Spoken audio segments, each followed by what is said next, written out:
Olá, querido irmão, graça e paz. Vamos continuar com os nossos devocionais sobre os 10 mandamentos, agora entrando na segunda parte dos 10 mandamentos. A primeira parte dos 10 mandamentos possui 4 mandamentos que tratam dessa relação entre o homem e Deus, e, portanto, uma relação vertical. Nesses outros 6 mandamentos, nós temos uma relação entre o homem com o seu próximo, portanto, uma relação horizontal. E o primeiro desses mandamentos diz, versículo de número 12, Êxodo, capítulo 20, versículo de número 12, diz assim a palavra do Senhor: honra teu pai e tua mãe, para que se prolonguem os teus dias na terra que o Senhor teu Deus te dá. Esse quarto mandamento focaliza, em primeiro lugar, a figura do pai e da mãe. Mas como o nosso catecismo de Westminster nos ensina, esse mandamento ele também é mais abrangente, porque ele engloba também aqueles que são superiores a nós. Nós temos uma visão de pai e mãe dentro de uma visão moderna, que basicamente a gente entende isso como a ideia de uma família nuclear, né? Pai, a mãe e os filhos. Contudo, quando nós olhamos para o contexto bíblico, nós entendemos que os avós, os tios também tinham essa responsabilidade de educar, de ensinar os filhos. E em muitos textos bíblicos, os avós, os tios também são chamados de pais.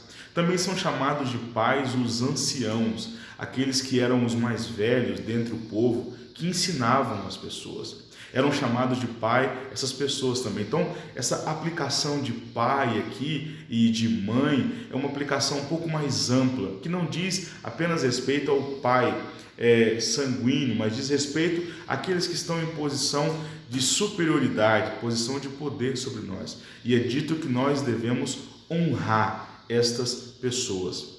Não cabe a nós nenhum sentimento, portanto, de rebeldia, não apenas contra nossos pais, mas também contra os nossos superiores. Isso, por exemplo, no âmbito cristão, diz respeito a honrar os presbíteros, a honrar os pastores, a honrar aqueles que são os presidentes dos presbitérios, dos sínodos, dos concílios, aqueles que são nossos chefes no trabalho, aonde nós servimos, aqueles que são os nossos professores, aqueles que são as autoridades na nação, portanto, devem ser honrados por nós. E a pergunta é, o que significa essa honra?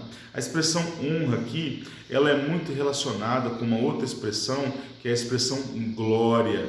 E a expressão glória, ela tinha a ver com a ideia de peso. A ideia de peso, ela nos remete à ideia de valor. Algo pesado era algo de valor. Portanto, quando o texto diz que nós devemos honrar pai e mãe, nós devemos honrar os nossos superiores, o que está se dizendo é que nós devemos conferir a essas pessoas valor. Nós devemos valorizar essas pessoas, ter elas em alta estima.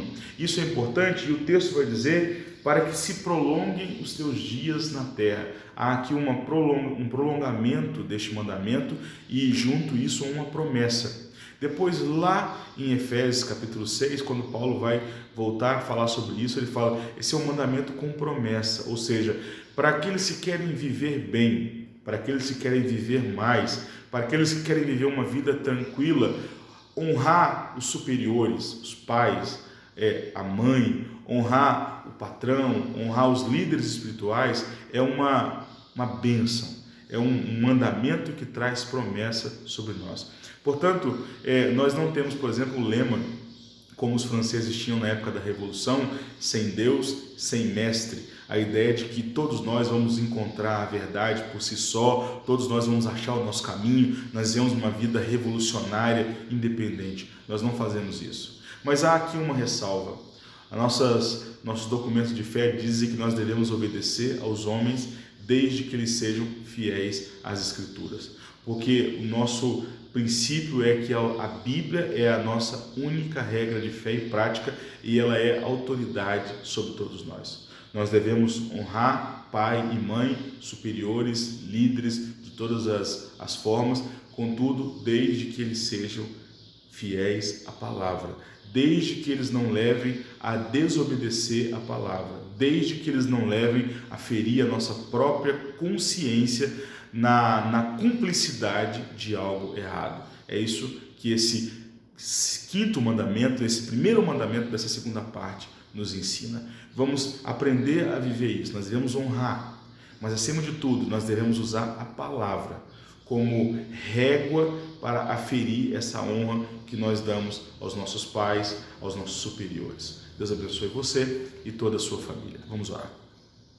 Senhor, ajuda-nos de fato a viver de acordo com essa vontade do Senhor, a andar neste caminho de honrar aqueles que são superiores a nós, a obedecê-los, mas acima de tudo também obedecer a Tua palavra e seguir a Tua palavra. Nós não somos chamados de fato para uma obediência cega, mas nós somos chamados a honrar, a conferir valor, a sempre buscar o caminho da honra pelos nossos superiores. Ajuda-nos a fazer isso em todo o tempo, em nome de Jesus. Amém. Deus abençoe você e toda a sua família.